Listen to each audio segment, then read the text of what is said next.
Hi everyone, it's Gary here, and it's a warm welcome back to the fourth official here on YouTube. A very warm welcome. And on this video, you've not just got me, but we've got a very special guest. So joining me, making their fourth official debut is Nicola Ironside. A warm welcome, Nicola. Hi, hello everybody. So we've got Nicola on here to preview this weekend's big Premier Sports Cup quarter final, which will be played at Ibrox between Rangers and Dundee. And long-term viewers here of the channel will know that we cover Rangers games in great detail, but we wanted to do something a little bit different for the big cup quarter final and bring in a bit more kind of local knowledge. And Nicola's a firm Dundorian. I think that's the best way of describing you, and kind of follow Dundee home and away. So felt like it was a good excuse to get on here and speak a little bit more in depth about the opposition for the weekend. So I think first things first, Nicola, obviously with the game being back at Ibrox, and obviously the first game back at Ibrox for Rangers after our brief sojourn over at the National Stadium at Hampden. From a Dundee perspective, what does that mean for the visitors? Is that a good thing or a bad thing? Would you prefer for it still to be at Hampden in front of a much smaller audience? I mean, I think I don't obviously want to take away from the players because I think either venue they would have been up for it, but fans specifically, I think everybody was looking forward to Hampden because the whole story Dundee and Hampden don't go. It was an option for us to get a lot of fans behind the team, but looking back at Rangers games from the start of the season at Hampden, the atmosphere hasn't been and didn't look like anyway it had been in Rangers' favour. So I think coming from our point of view, it was like, right, okay, well, if we go Hampden, we can maybe be the ones that are bringing the noise here and creating the better atmosphere, give the players a bit of a lift, shall we say. But I think it's a hard one because we have the backing at the minute, no matter what. We're doing quite well this season and the fans are behind us. First game back at Ibrox, though, I'm expecting what would be a sellout. I know we've sold out our end and I'm expecting everybody to be back on their season ticket seats. So I think it's a hard one to gauge. It's not that we are great at Ibrox over the past few seasons as it is. So Yeah, well, I think to be fair, Rangers weren't great at Dens last year either, particularly the game at the tail end of the season. So we've got probably a little bit of work to do in terms of that, but certainly the pitch looks in pretty good nick from all of the images that I've seen this week. And there's obviously been a lot of work been done behind the scenes to get the stadium good to go for the weekend. Only the Copeland rear going to be closed, but the rest of the stadium open for business.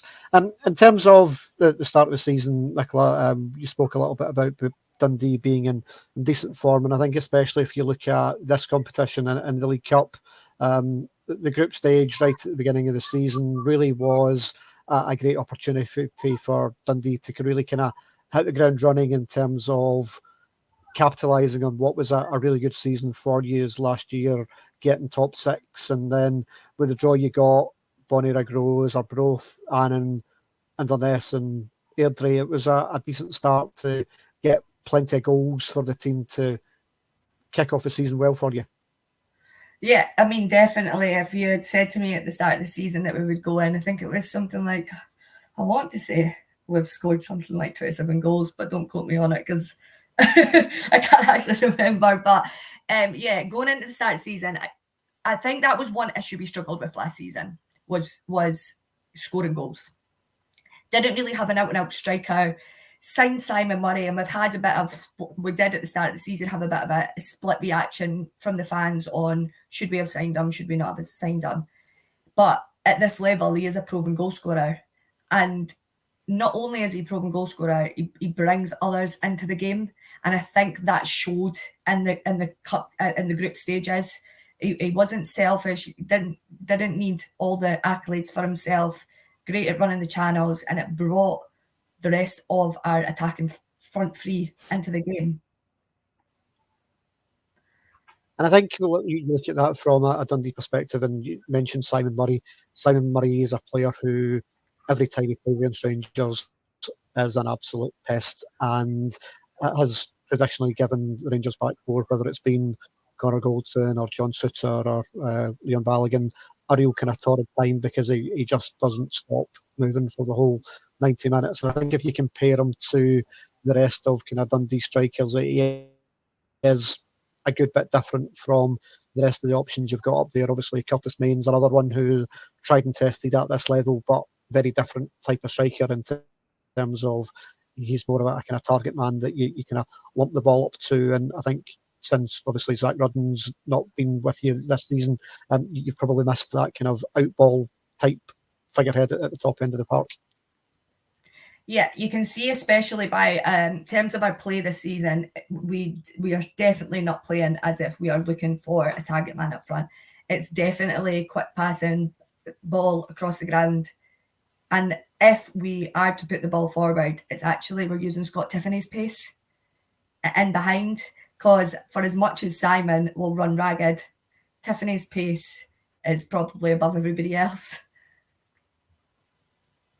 And obviously, the transfer deadline day wasn't terribly kind to Dundee in terms of Luke McCowan obviously moving on to Celtic. Obviously, a big fee that you got for him, and obviously being a boyhood Celtic fan, it was a move that probably was always on the cards all the way through. But for him to go as late as he did in the window, it didn't really give you that much of an opportunity to get a replacement in for him. But you did manage to keep hold of Lyle Cameron, and I know that there was talk of Rangers being in for Lyle Cameron as well. I don't think there was ever going to be a situation where Dundee were letting both of those players go in the same window, particularly in the last day of that window. But McCowan out of that side does leave quite a hole in your midfield, because him and Cameron together were quite a potent combination. Yeah, and I think the last couple of games, I think we have kind of seen the Luke McCowan hangover, such to say. We did obviously lose him so late on in the transfer window, and Tony Docherty did come out and say that he had already had the replacement signed up, which looks like it was Sammy Baybrook from Leicester. But, and as much as there's been all the talk around him being a great player, it's so hard, I think, to transition from England, and especially the under-21s game, into the Scottish game. I think players don't really understand, or they don't expect the physicality, or how much of the physicality of the Scottish game. So he played against St Mirren. He done a good job. You could see that he's got that ability in him, like Luke McCowan did. He picks the right passes. He's got the vision, but just at times thought he maybe got bullied off the ball a bit. And when you've got him and Lyle, who again I have so much praise for, but he's very small, isn't very muscly. You've got two boys in the midfield there that can easily get bullied off the ball. It's like, where do we get that physicality from? Yeah, I think and Scottish football being its own kind of unique animal, is you need a kind of mix of a bit of speed, a bit of guile, but also a bit of presence, and kind of people that can put the boot in legally, but kind of make their presence felt, and particularly in the midfield area, is something that you need. And I think that's probably been the one area, the start of the season from a Rangers perspective, with Conor Barron in there, is that he's got that kind of energy, but he's also got a bit of dig in him, and he's certainly been one of the kind of standouts for Rangers at the beginning of the season, where obviously it's been a little bit difficult in certain games, obviously away at Tynecastle, away at Parkhead, the results haven't gone their way, and obviously going out of Europe to Kiev wasn't the result that anyone wanted. But Barron's certainly been the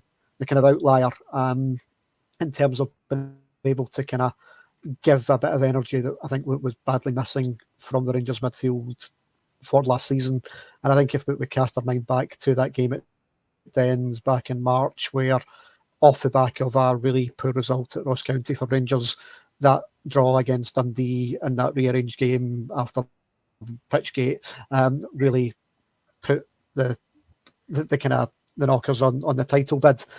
So that was something I think Dundee were able to kind of capitalise, and Rangers being really lethargic that day because Dundee were full of energy and putting themselves about in that kind of midfield area particularly, but also making themselves hard to penetrate at the back. And I think that's maybe one thing I've maybe not seen from Dundee as much this season, because particularly in the league situation, not yet kept a clean sheet, despite obviously John McCracken being called up to the Scotland squad, but he's not managed to have a clean sheet so far in the league. So what's changed from a Dundee perspective from last year, where you were quite tight at the back, to this year where it's been maybe a little bit easier to score against you? I honestly don't really know if I can put my finger on it. I mean, we have shaken up the back four. I mean, it's only really Portales that was in the team last season from our back four. Jordan McGee obviously got dropped for Ross County, but for me, Jordan McGee's probably the unsung hero of this Dundee team, and he's just a boy that you can put in any position and he will just play with his heart on his sleeve. So for me, Jordan probably needs to be in that back line. However, it seems like Tony Docherty is insisting on playing Kumento that we just signed on loan from Liverpool. And then obviously you've got the left and the right back. I mean, they both came from... They've had good things said about them, but again, it's the Scottish game, and I just don't... I want to say that they just maybe not gelled great just as of yet. I want to say that's the issue, but I honestly don't know. I think as well we signed Clark Robertson at the start of the season, and Tony Docherty is very big on having that left-footed player on the left side of the centre-half pairing. And then he gets injured against Arbroath in one of the group stages of the League Cup, and I think that kind of just blew the plans out of whack a bit. And from there, it's kind of just been... We've tried McGee, we've tried Kumento, we've had Luke Graham in there. So I don't think we've really had a steady back four in any game as of yet. I think as well, you look at it, there's obviously been that kind of big turnaround in players, and Owen Beck, who was massively influential for Dundee on loan from Liverpool last season, particularly first half of the season, obviously came back. Second half of last year maybe wasn't quite as good as he first was, but certainly first half of last season he was excellent. Obviously Malachi Boateng is another one who played a lot of games for Dundee last year, and Big Bakayoko up top, who again a big unit but was physical but had a bit of pace about him as well. So they're kind of three players. When you take them out the side, you look at Costello, he was another one who's gone. Michael Mellon played a lot of games for you last year as well. So it probably does take a bit of time for a side like Dundee to re-find their feet again when there is such a turnover in personnel and players. But has the style and the formation changed too much from what Tony Docherty was trying to do last season? Style-wise, no. I think it's pretty much... I could see for most of last season that Tony Docherty wants to play quick, fast attacking football.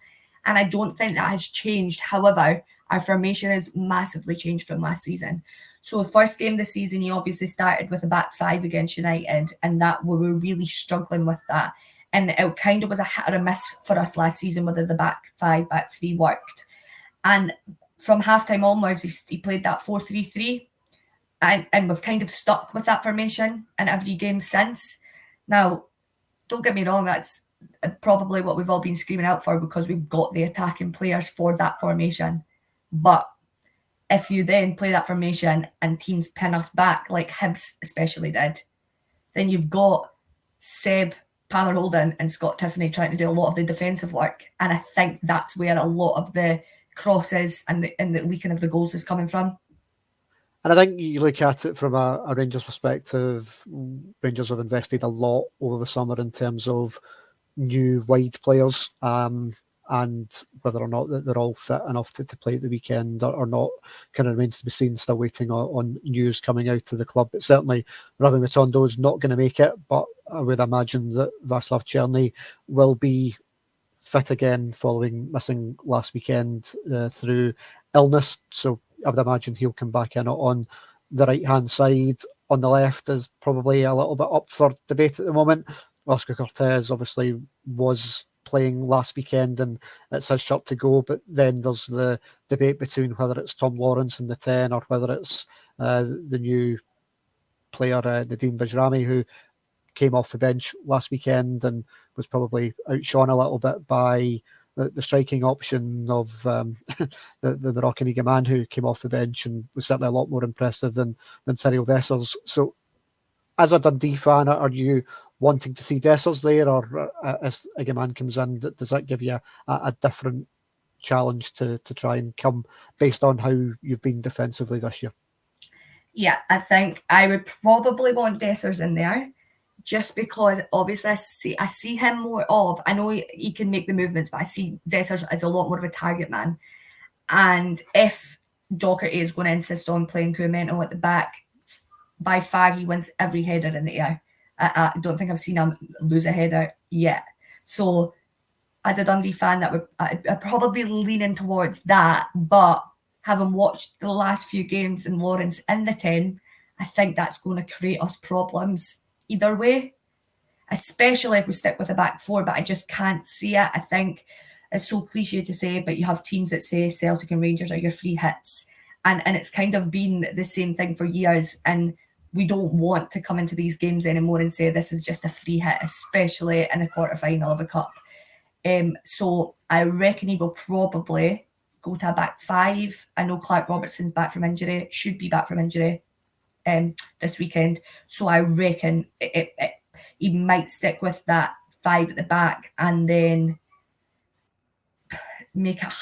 try and make it harder for the 10 to spray the balls to either wing. Yeah.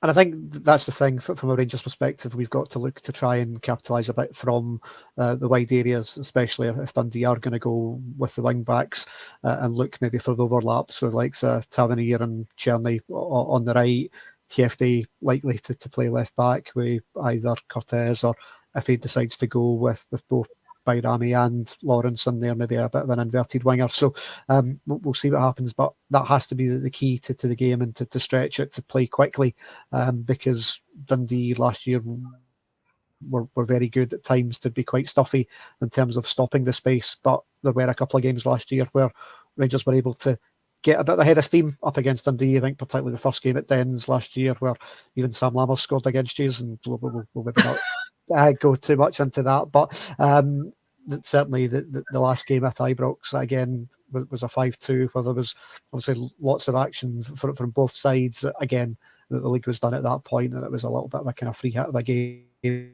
but there were lots of goals in the games between the two teams last year, if we take away that game in April, which put the kibosh on the title challenge.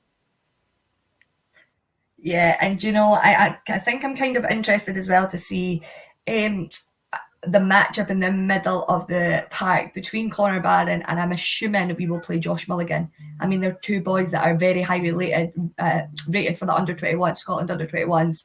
They've obviously played together many a time. So, and with Lyle in there as well, I think it'll be very interesting to see three of them Scotland teammates, how they cope with each other.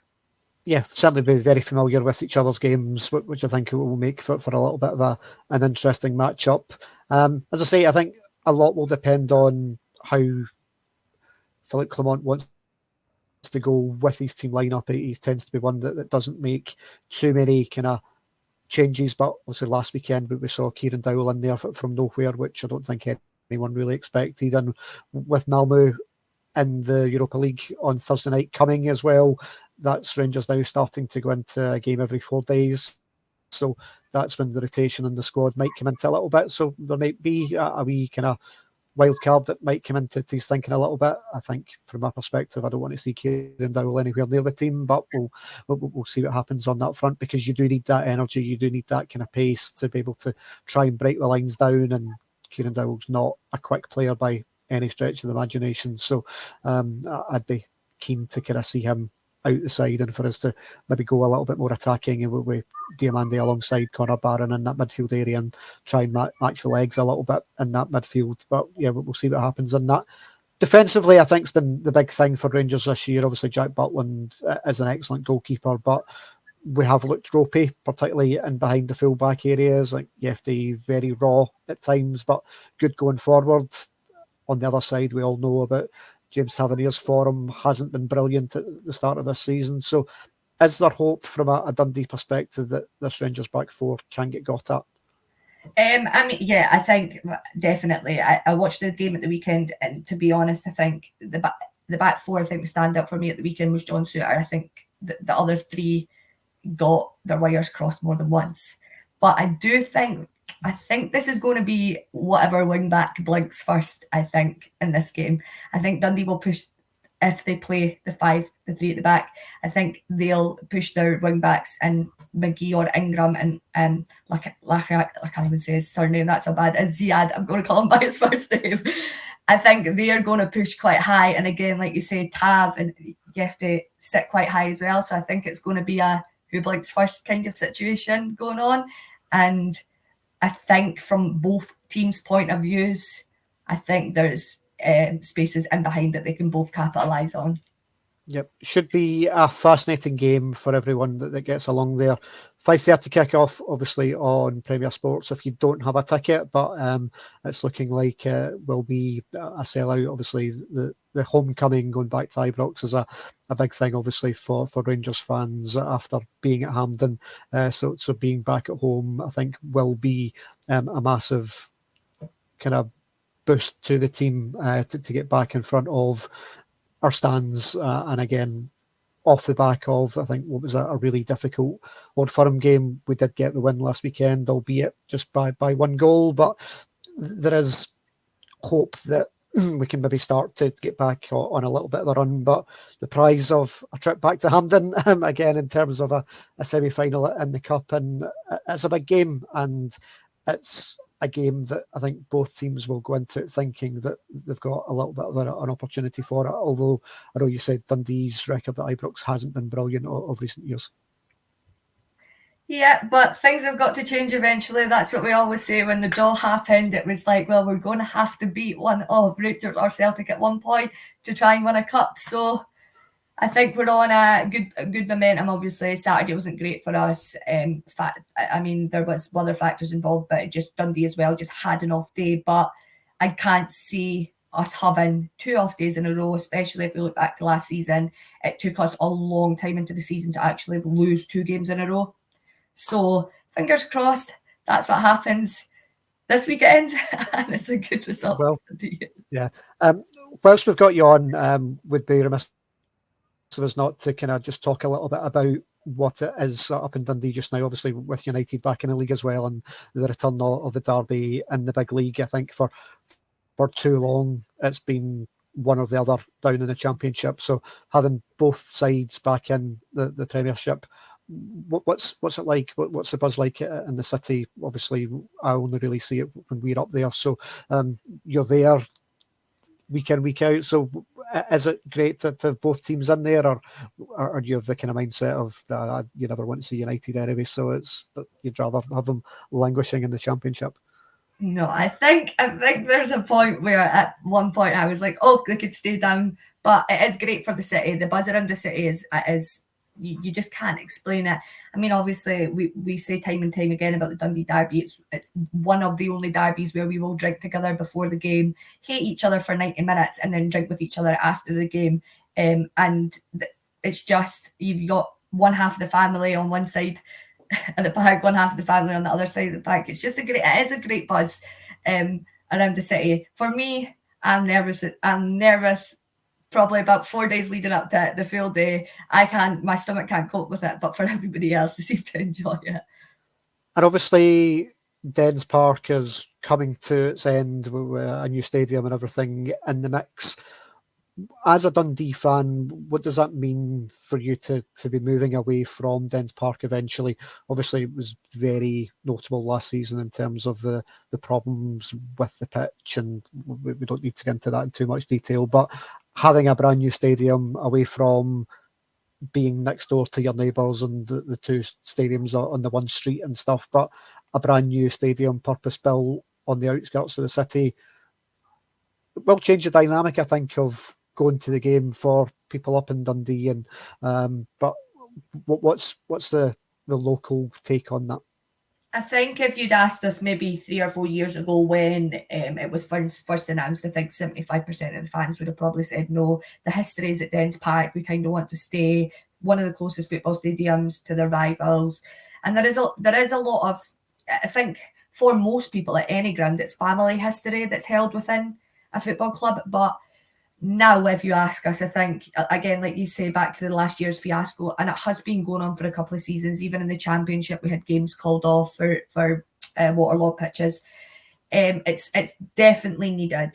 I mean, again, it brings a buzz to the city because it's jobs. It's not just, like you say, a football stadium. There's a hotel, there's pubs, there's a crematorium. There's all that looking to be built within the vicinity of the stadium.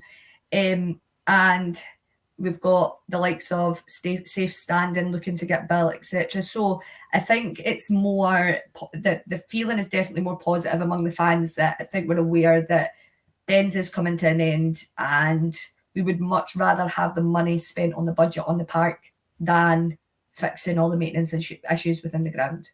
Yeah, because I think Dens has been left to, I'm not going to say rot, but they've not invested terribly much in the stadium over the last few years with the view to the move. And I think it's notable whenever you're up there that there are things that certainly could be better for a top-level football club. And I think certainly the prospect of a shiny new stadium where everything works and you've got a pitch that's playable 9 times out of 10, then that'll make a big difference in terms of the on-field product as well. Oh yeah, absolutely. Like you say, and I know they've said obviously that this season fixing the pitch, because they did do a lot of work to the pitch just on the off season there, that it doesn't come out the players' budget. Whether that's 100% believable, I don't know. Obviously, it's hard to tell because we have done a lot of decent recruitment this season, but at one point, it's not going to be that way anymore. At one point, it's going to be, well, it's either you have a stadium that's standing or you have players on the pitch, and we don't want to get into that situation. I mean, like you say, it's very, very noticeable from the away end, and it's noticeable from the home end as well. It's hard, like I say, because it's my home, I'd like to say, but it's one of those where it's the team, not where they're situated. So we've seen it at Ibrox as well over the last 10 years, when particularly under the Charles Green type era as well, that the stadium was left to not be in the state it should be for a stadium of its size and of its stature. So it's taken a lot of time to work out, obviously, the work that would happen over the summer to obviously improve the disabled facilities, but was long overdue. Now the work was then long overdue and led to us being at Hampden for a few weeks longer than anyone would have liked, but obviously heading back home this weekend, and everyone's very much looking forward to it. And I think at the end of the day, one of us will come away on Saturday and be really happy with the result, and one of us won't be. But it's been a really fascinating insight into the mindset of a Dundee fan ahead of the big game at the weekend, and whether happens, I'm sure it will be a enjoyable 90 minutes of football. Let's hope so. Thank you for having me. Full coverage of the game will be on our Patreon channel, dropping on Sunday.